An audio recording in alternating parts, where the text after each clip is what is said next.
ওকে বলেন পেপার দেখাইতে। ওটা একটা চক্রের সাথে জড়িত। ও চাইতেছে আমি শেষ, মানে ওই চক্রটা চায় যে শাকিব খান শেষ, মানে বাংলা চলচ্চিত্রই শেষ। আমার জীবনের একটি নতুন অধ্যায়ে আমার একটা জায়গায় আমি একটা মা, আমার সন্তানের যেটা বেটার সেটাই আমি করব, তাই না?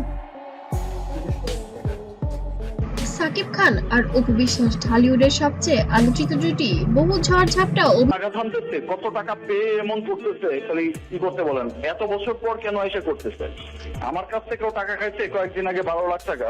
আর হোয়ার ইজ স্টুপিড? বিমান আর দূরত্ব পেরিয়ে এবার সামনে এলো এক চমকপ্রদ খবর। অপু নাকি সাকিবের কাছে দিয়েছেন 3টি শর্ত বা দাবি, আর সেই দাবি না মানলে সম্পর্কের ভবিষ্যৎ একেবারেই শেষ। ঠিক কি সেই দাবি, চলুন জেনে নিন।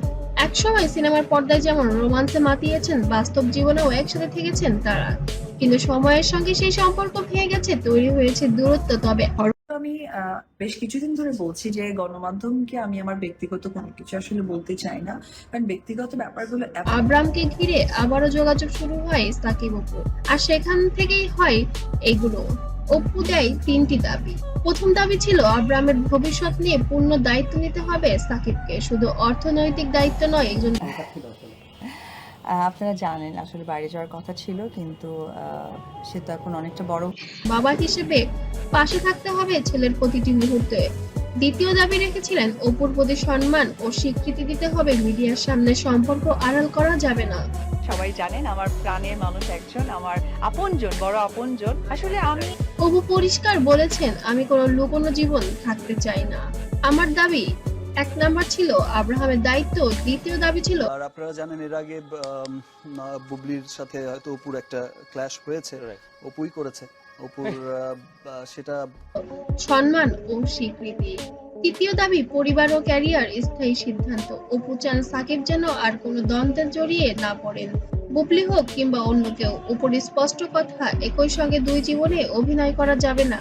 এই তৃতীয় দাবি নাকি সাকিবের জন্য সবচেয়ে কঠিন, কারণ একদিকে ব্যক্তিগত সম্পর্ক, অন্যদিকে ক্যারিয়ার। কোন দিক বেছে নেবেন সেটি এখন বড় প্রশ্ন। অপুর এই 3 দাবির খবর ছড়িয়ে যারা কিনা হিজাব পড়ছে, I am sorry to say, but এই ধরনের গুজব পড়তে সোশ্যাল মিডিয়ায় ঝড় বয়ে গেছে। প্রশ্ন তুলেছেন, সাকিব কি 3 শর্ত মানবেন নাকি নিজের সিদ্ধান্তেই অটল থাকবেন? কেউ স্পেসিফিক নাম বলতে চাই না, ব্যক্তিগত কোনো ব্যাপারগুলো খুব একটা আমি আনতে চাই না। সময় শেষ। বলছেন অপুর দাবি যথার্থ, আবার কেউ বা মনে করছেন এটা নিয়ে মিথ্যা কথা বলে ভিডিও বানাচ্ছে। So, আমার মনে হয় এটা আমাদের ইসলামকে অবমাননা করা। নেটিজেন বলছেন সত্যি কি সাকিবের জন্য অসম্ভব। শেষ পর্যন্ত দেখার বিষয় হলো সাকিব কি অপুর 3 দাবি মেনে নিয়ে নতুন করে সংসার শুরু করবেন, নাকি এই সম্পর্ক এখানেই শেষ। সময় তার উত্তর দেবে। আপনার কি মনে করেন অপুর এই শর্তগুলো কি সঠিক? কমেন্টে জানাতে মোটেও ভুলবেন না। আর এমন ভাইরাল আপডেট পেতে অবশ্যই আমার চ্যানেলটিকে সাবস্ক্রাইব করবেন।